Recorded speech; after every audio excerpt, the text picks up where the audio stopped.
I will introduce another friend. Actually, we met exactly 1 year ago. Fatima Al-Mohannadi. Fatima is from Qatar. She's a business owner. She's a founder of Gaia Training and Consulting.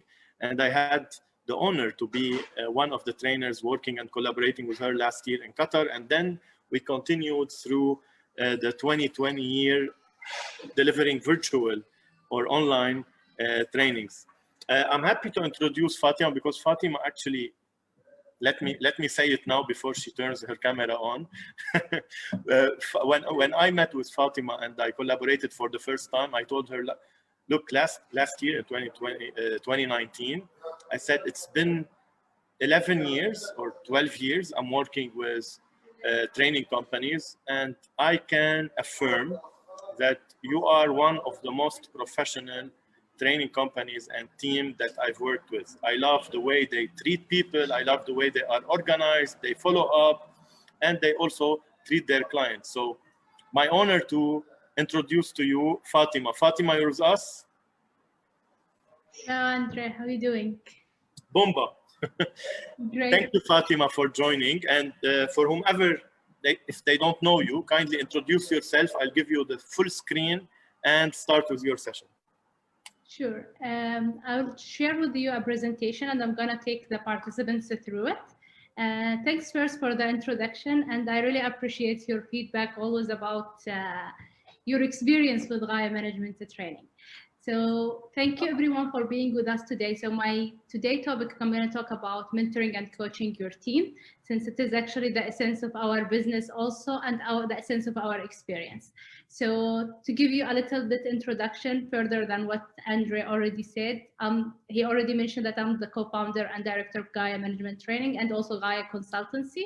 I'm an associate certified coach and team coaching. I put only the introduction that's related to the topic today. I actually have other businesses, and at the same time, I'm specialized more into the strategic planning and consultancy and strategic planning. So talking about mentoring your team and coaching your team, well, since the most of the audience would be entrepreneurs or as owner of small businesses, usually there is a lot on your plate. And one thing that we always forget, or maybe we don't give a lot of consideration, is actually when we have to mentor and coaching our team, assuming that it's like your team is very small, so you always have a conversation with them, you always interact with them on that task they have, the related topics that they have to work on or the project they are working on. The sense of like giving the development of your team the right time for a conversation and going through the topics that they have to address or working on the skills that they need to develop is actually very essential. Why? Because it's all about your leadership styles and what they're gonna have and belong to your business, why they actually appreciate being part of your business. So there was a study, especially for like generation that was between 90s to born in 90s to 95, which is generation Y, and then there is the generation Z, which is born between 95 and late 90s.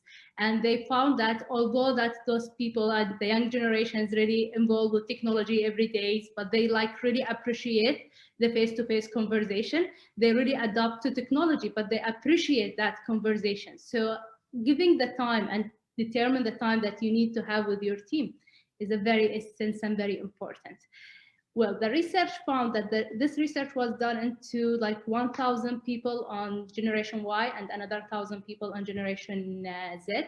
And it was conducted in 6 countries, that was US, Canada, Brazil, Turkey, and another 2. I cannot remember them right now. So those, the result of that research or study found that it is actually 13 times more likely that people with this strong like leadership with their employees and having the leadership strong mean actually giving them the time and coaching of their team and having the like the people like being part of your team. They appreciate your feedback to them, and being a leader for them is actually more like 13 times more likely to outperform their competition. So consider that the little time you bring for your team development, how much it can impact your business. And also it's triple, sorry, the times that's likely to return their most talented employees, which is a challenge actually for entrepreneurs, because sometimes you go tight into budget, so that you cannot compete with the salaries for large corporations sometimes. But in the same times, having that, it's not always people looking for or motivated by the money only. They also motivated by growth, by the relationship, which can your mentoring and coaching skills, sorry, can bring to the table, and can bring as a value, an added value for talent looking in the market for places like this. So let's see what is the difference actually between coaching and mentoring. So people always use them interchangeably, like coaching, mentoring as the same, but they actually have a clear distinguish between them. So mentoring, usually we use it when we have a skill, or you have an experienced person who's gonna transfer the skill to someone who with less experience. So they actually transferring a skills to someone who need them. So like a new employee to your company, you may mentor them into like your policies, or the policies in the companies, how you do things actually. That's considered as a mentoring. But then coaching is more of a wider horizon, where you actually ask open questions and people come up with their answers. It's actually basically trying to help them go inside themselves and find the values they actually believe in, the new goals they want to have, what is their aspiration, what is their next goal. So what can this bring to your business? Basically, you can identify your new talents, what's the motivation for your employees, so you can feed them and reward them based on your motivation. When I say feed them, I mean like what you can use as a tools that can motivate your employees and help them actually have a more welfare, because people motivated, one actually the theories of motivation for people have three types of motivation. One of them is the power, which money is actually related to also. The other one is achievement, which learning is a big part of it. And the third one, motivation, is by the relationship with people. So being able to have this open question conversation of coaching with your employees can help you a lot with an input of how can you treat your employees better, and how can you make them feel that this is the destination they really actually want to work and keep working with you. So to give you an essence of a coaching, just a very famous model, it's called the GROW model. So if you want to have a conversation of a GROW, it will be basically asking them, what is your goal? So it's the first stage is the goal. Second is where are they actually now from that goal? The other or third stage would be what is the options available for them to achieve that goal, and then what action they're gonna make and to achieve that goal, and the action that's gonna make immediately, actually today, this week, but not an action that without a date. So that's a very simple one. And the focus always there is to coach the person, not the issue that they're gonna tell you.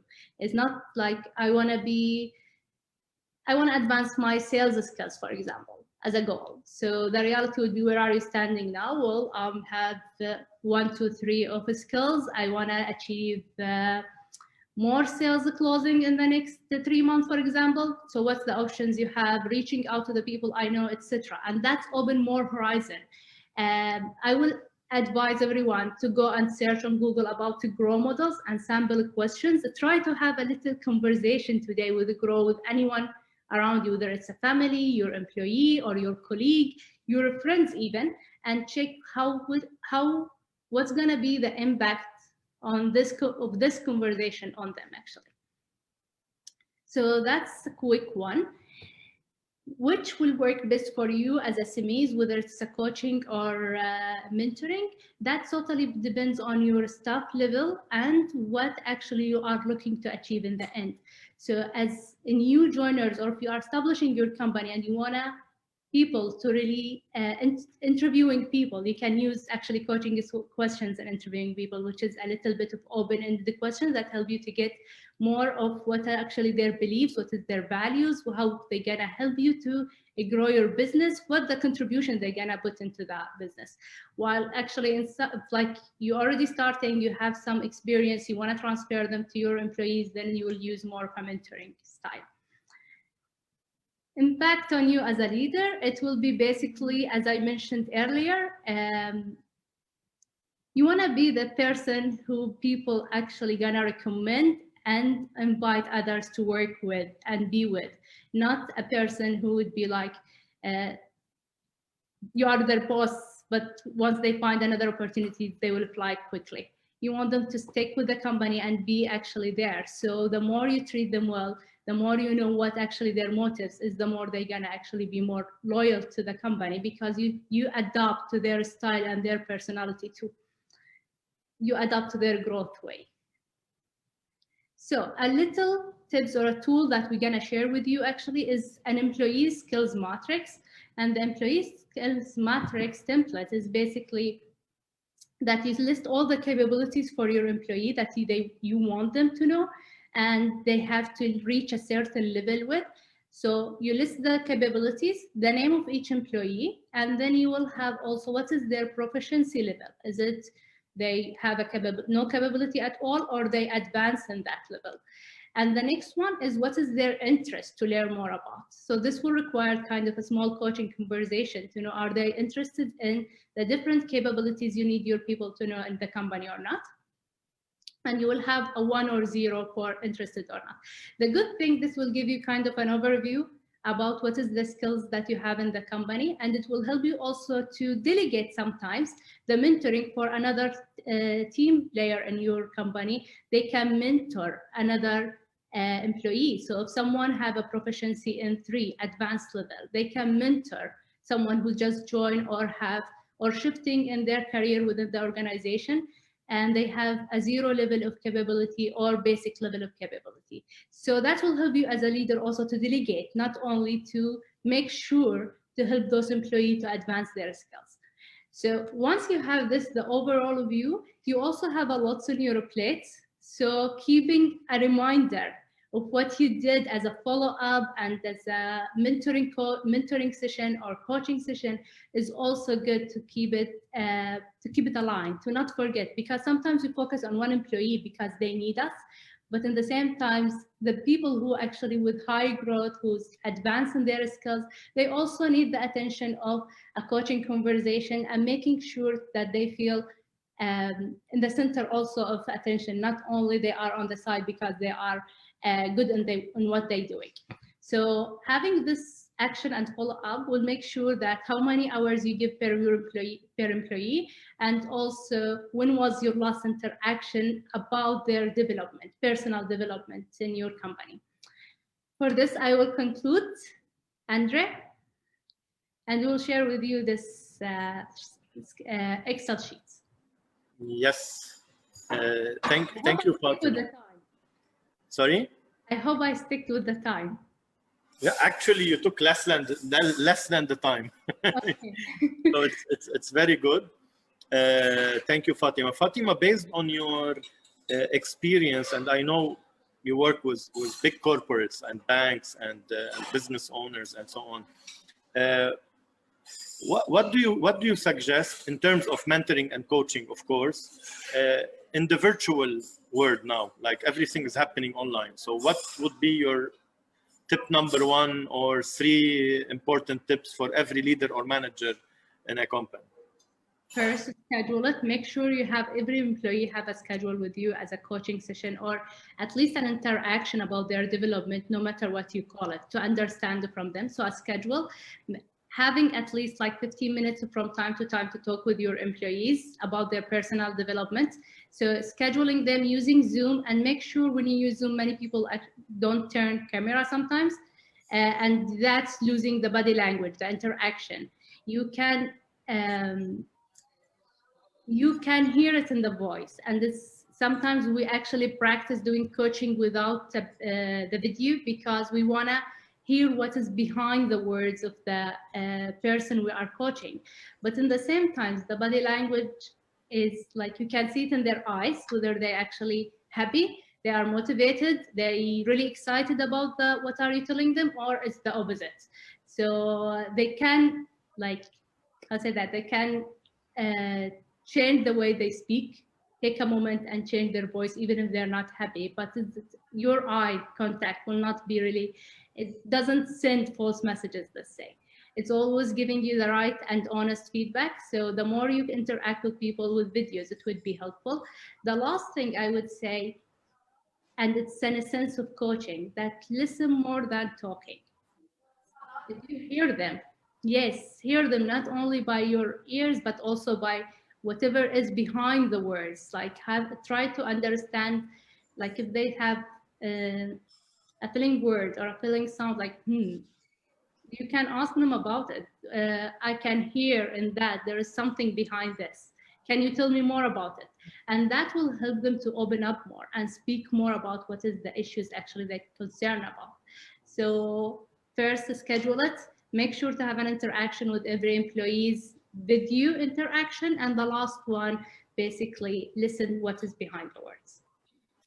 Thank you, Fatima. A great hosting you and the value that you delivered today. And I know that it's very important for every leader or aspiring leader in every company, and also in teams, not only corporate teams. And I like the way you ended with listening, because today I was listening to an audiobook, and they said the most challenging task for a manager, a leader, or even anyone in a relationship is listening. And I always remember when we look at the mirror every day, and even now we are all on cameras, on Zoom and online, we can see we have 2 ears and 1 mouth to listen twice as much as we talk, although we find it challenging. So maybe this is a good tip to keep in mind whenever we're having a conversation with someone else.